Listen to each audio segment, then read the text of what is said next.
Are the Phillies really going to go fishing? Are they really fishing for a potential gargantuan contract of Giancarlo Stanton? Is this really realistic? Is this something that's really going to happen? That's what we're going to talk about today. Tony Del Grosso and Kyle Gaffner are both here. I am Adrian Fedque. Phillies talk, baby. Yes, sir. Yeah, aside from the Sixers and the Eagles, you don't really talk about the other two teams. They're like known as the other two teams in the Philly sports retrospect. But it's something to talk about for this team. They haven't been playing really well. They've been god awful. They're a gutter team. So it gets you talking a little bit about this team. And I would love to have this guy on the Phillies. Yeah. Yeah. Contrary to popular belief, the Phillies are still playing. There is still quite a few games to go, unfortunately for most fans. But I think Stanton is, one of the true absolute sluggers of the game. I think you'd be nuts not to want him. Now, is there a right price for him? Of course, but we'll get into that. Yeah. All right. So here's the big reason why the Marlins would be interested in trading him. So you look at his contract. He signed a 13-year, $325 million contract prior to the 2015 season. So in 2015, he got paid $6.5 million. 2016, he got paid $9 million. This year, he's going to get $14.5. But next year is when it goes up, and it goes up to $25 million. Then it goes up to $29 million in 2021, and then it's $32 million in 2023. Now, he does have a buyout after 2020. He can get out of his contract, but with all that money he's going to be raking in, I don't think he would want out. So what do you guys think of that contract and everything in general there? It was the biggest contract in North America history. It's crazy, but it's much like the Albert Pujols deal. It just kept getting bigger and bigger as he's getting older and older. But the Howie Roseman deal. Yeah, the Howie Roseman deal. Yeah, exactly. If we did do this deal, though, we have plenty of money. So it really wouldn't matter if we did do it. It's just the only thing that would scare me about this deal is his opt-out. And if we're willing to give up how many prospects or whatever it is, I want Stanton here for the long term and not him leaving after 2 or 3 years. But the thing is, that opt-out, is he really going to leave $244 million on the table? He's not going to opt out. I don't think so. No. He's not. And the thing about that deal, in a couple years, this deal is going to be probably 5th, 6th, 7th, 8th largest. Price Piper's going to get like $500 million. Get more. In reality, like we mentioned yesterday, like the Phillies have more money than anybody right now. They have almost nothing tied up next year. They could eat that salary easily and still have plenty of money to sign other guys. Well, here's the payroll. I think Stan's, 27? Well, here's the payroll. I mean, this is what the Eagles owe. They owe Odubel Herrera $3.5 million in 2018, responsible for $2.5 million in Cole Hamels deal. That's basically it. I mean, you got all these other guys, and the payroll is about $25 to $30 million. There's no reason why they couldn't absorb that contract. Yeah, and they could get him and a few other high-priced guys like that and still be well within their budget. They set themselves up to make a big splash in free agency. They've been collecting prospects, getting younger, and they want to make a big splash and get a couple big names in here. Yeah. And obviously this trade makes sense for the Marlins. I mean, Jeffrey Loria is the biggest douchebag in all of professional sports, maybe besides Donald Sterling. So the guy gets them a new stadium. He gives Giancarlo this huge contract, and now he's just going to sell the team. Right. What a piece of shit. Fire sales galore from the Marlins is what they do. So, yeah. And they're still not drawing. They got to pay Stanton all this money. So it makes sense if they want to part ways. And Stanton, he does have a full no-trade clause, but obviously I would think that he might want to waive it. But is he really going to waive it to come to Philadelphia? That's the question. It's sad because that team, we talked about this yesterday, rest in peace, Jose Fernandez. If he had still been on that roster, the division, because their offense is really good. And, Dan Straley's pretty good. They have a couple decent pitchers, but with an ace like Fernandez, they can certainly compete with the Nationals. So, real future. Now it looks like they're just going to blow it all up again. I know they built them that nice new stadium. They still don't get any fans down there. They've got a great offense. Pitching is their weakest part of their game. And then you were talking about Jose Fernandez, one of the best pitchers in the game before he had passed. And now they're just going to blow it up. I mean, that quick of a flick of the finger. They're trying to get rid of all these guys. Stanton, they want to keep Marcell Ozuna. They got a really good outfield, too. I know they're trying to get rid of D. Gordon, all these guys that they just brought in. I thought they thought it was going to be a lot different down there by bringing these young guys up and then signing a couple free agents. I thought they would be competing with the Nationals to be in the NL East here. Yeah. All right, well, the other guy – yeah, go ahead. I was just going to say they right now they have the best outfield in baseball. It's not even an argument, and in a couple weeks, it looks like at least two of them could be gone. So who knows? Maybe all three of them if they decide to get rid of Ozuna too. Mm-hmm. Yeah, the other guy that they're talking about potentially coming to Philadelphia in the same trade, Giancarlo Stanton and Christian Yelich, and Yelich is a guy that has a more team-friendly deal, so to speak. So he signed a 7-year deal prior to 2015 for under $50 million. So he's owed $44.5 million from 2018 to 2021.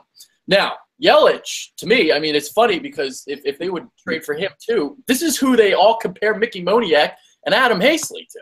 Yeah. Just about. Yeah. Yeah, it would be pointless to bring this guy in. Christian Yelich is what the Phillies want Mickey Moniak to be in a few years. Like, pretty much to a T. Maybe Moniak is slightly more athletic. It might be a little better center fielder, but I'm pretty sure Yelich is metrically one of the best left fielders in the game, although they've been having him in center field too. So, I mean, the only thing that Yelich doesn't do is hit for a ton of power, and he's certainly young enough to develop that still. So, which makes no sense to bring this guy in to have somebody that hits for average. I mean, last year it was an anomaly that he hit 21 homers because that's not part of his game. But it doesn't make sense for me to bring in a guy that's, 25 right now, that's not really going to be a game changer in that power game, since we have two guys that we just drafted who are kind of modeled after his same game. So I feel like trading for him would be pointless. You want to get power bats in here, especially in a field at home that we have. You want to have guys that are hitting balls out of the ballpark. And bringing in Christian Yelich doesn't make sense to me. We have guys that don't hit for power and are speed guys. We have a ton of them down in the system. Yeah, it seems like I would say that. Go ahead. I would say Yelich, I think, like you said, he's 25. I do think there's the potential to be a 25-plus homer guy in there. Maybe not 25, but 20-plus consistently. So if you're somebody in the organization who believes he could turn into that, then all of a sudden he goes from a good player to a really good player, because then he has no weaknesses, essentially. I like Christian Yelich, to be honest with you. Now, yeah, it seems like this organization has it's gone through a shift. I mean, it went from power and evaluating power, and now it's about hitting the ball. It's about having tools, like Mickey Moniak pick, Adam Hazley pick. We used to draft a lot of power guys, and now it's a little bit different, and Yelich does kind of fit that mold. Well, I think their philosophy has kind of went from let's get guys who know how to hit, and then we believe we could have them develop power. Yeah. And, it's kind of almost chicken or the egg type of thing. There's maybe not necessarily a right or wrong way to do it. You've seen a bunch of examples of guys. I mean, Yonder Alonso is the first guy who comes to mind for me. And he's 30, of guys who have really embraced just tweaking their swings just a tiny bit, all about leverage and exit velocity and just learning how to really drive the ball. And their power goes up dramatically. So I think there's a lot of guys in the Philly system who could do the same type of thing. Moniak being one of them. Let's hope, anyway. Yeah. Well, here's the thing too. With Stanton, he's not the best when it comes to controlling the strike zone. So if you got a guy that strikes out a lot, maybe you do want to surround him with guys like Christian Yelich and stuff like that. Guys that work the count, more selective hitters. What are you guys' thoughts on that? Yeah, I mean, he still gets on base, though, I think like 35, 36%. So it's not like he's completely swing or miss. And I think he's hitting like 270 something. Yeah, I mean, right. He's not like a Ryan Howard type, but it would make sense to surround him with guys that do get on base because he's going to be knocking in the runs. You want to have guys that have a high on base percentage, that hit for average, that have a little bit of speed too. Yeah, I mean, of course that's the name of the game, getting on base. Of course you want guys to get on base around him. Yeah, yeah. All right, so let me kind of throw out this trade proposal that Corey Seedman made on CSN Phillies, one of his posts. Let me see if I can find this. Righty then. Jesus, he writes a lot. Yes, he does. Oh, where is it? Jesus. Well, I think I remember if you can't find it. Okay, here it goes. Here it is. All right, so he throws out Franco, Velasquez, another pitcher, and 2 outfielders from the Odubel Herrera, Nick Williams, Dylan Cousins, Roman Quinn group. So if that is the trade, would you guys do it? Yes. If I would keep Nick Williams. I would throw in maybe Dylan Cousins, and I hate to say Roman Quinn. He's always hurt all the time, so I don't know how attractive of a piece he is. But I would rather keep Nick Williams over Dylan Cousins, just for the sheer fact that Nick Williams gets on base a lot more than Dylan does. Dylan does hit for more power, obviously. He can hit. No, what? Tony doesn't agree. Well, Cousins gets on base more than Williams. I don't. He's got 126 strikeouts and 30 walks. I'm not having another Ryan Howard type. I'd rather have Nick Williams in here. I think he's a better outfielder. I think he's got a bigger arm than he does. I think he's a lot quicker. I just think he's a lot more effective in this lineup than a Dylan Cousins. He's a dime a dozen. But Nick Williams' strikes to walkouts are even worse than that. Let's check. All right, let's see. Let's see if we can find it. That offer, was that for just Stanton, or was that for Stanton and Yelich? I think it was for both of them. If it was for both of them, then yeah. For just Stanton, I probably wouldn't, because I'm personally still high on Crawford. I still think Franco is going to be decent. Well, you'd have to give up Franco. Well, that's what I'm saying. I probably would if it was just for Stanton, but for Stanton and Yelich, yeah. Now the thing too is I was about to say the Eagles. The Phillies have a lot of outfield prospects, so that's something that maybe they're doing. But if the Marlins have, well, actually they would lose 2 outfielders, so that doesn't make sense. So yeah, it would make sense for the Phillies to do something like that. Meanwhile, I'm going to look for Dylan Cousins and Nick Williams numbers. You guys getting there. So Nick Williams struck out 90 times versus 16 walks down at Lehigh versus Cousins 126 and 38. Yeah, that's worse. Yeah, it doesn't matter. I'd still rather have Nick Williams. I think he commands the strike zone a lot better. I just think Dylan Cousins is. Here's basically what I project Nick Williams, like 250, 260 hitter and getting on base like 30% of the time, whereas I think Cousins would be like a 230, 240 hitter, but he could still get on base 32, 33% of the time with a lot more power. That's just how I look at him. I mean, I could totally be wrong, and at this point I kind of hope I am, because Nick Williams looks good and I hope he keeps it up. But like I said, if I had a gun to my head, I think Cousins is going to be the better player. Then you have to project if Cousins is even going to be able to play the outfield in the major leagues. I don't think he can. I think he's going to be too footed. Cousins is a better athlete than people give him credit for. No, he is. I mean, he's very nimble for his size. I just think they might convert him to a first baseman.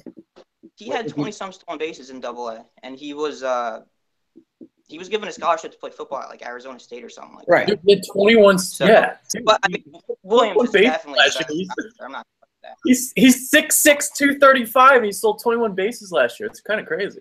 I mean, I think he could easily play left field at Citizens Bank Park, no problem.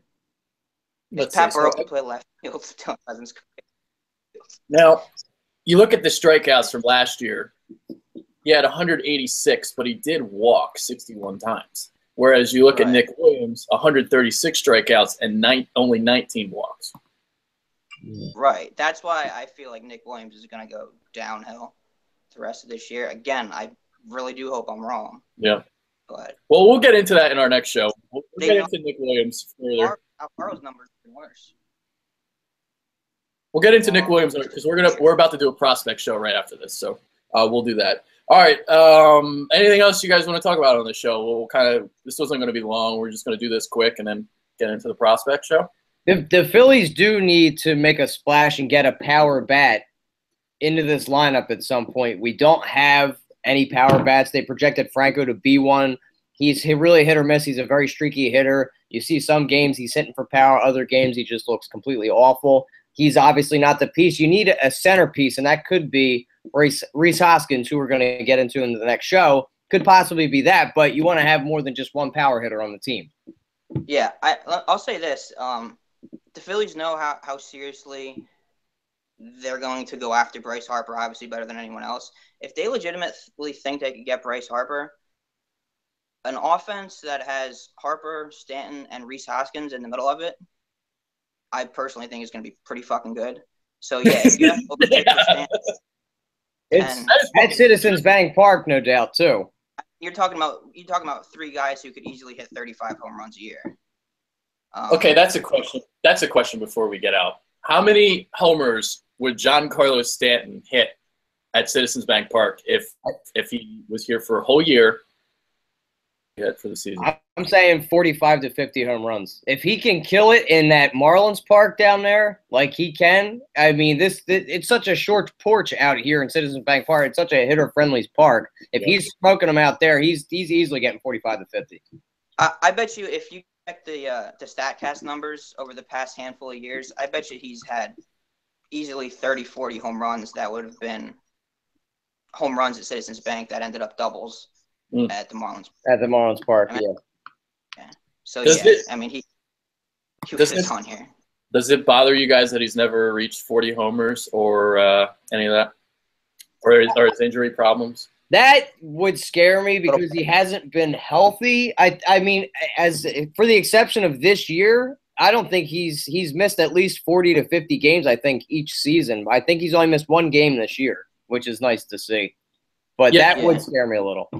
Yeah, 2011, 2014, he played 150 and 145 games. But besides those 2 years, it's like the most he played was 123 in 2012. Yeah, that would be a little. I mean, he did have that horrific injury where he got hit in the face. You know, but the injury, I still think it's worth it to try to get a player of that caliber. So the name change didn't help with his injury history. No, he should have just stuck with Mike Stanton. It's a lot easier to say. Yeah. Giancarlo. All right, we're ending this show now. It's done. So, Tony D, Kyle Gaffner, I'm Adrian Fetcu. The Prospect Show coming up next. You guys should like that one.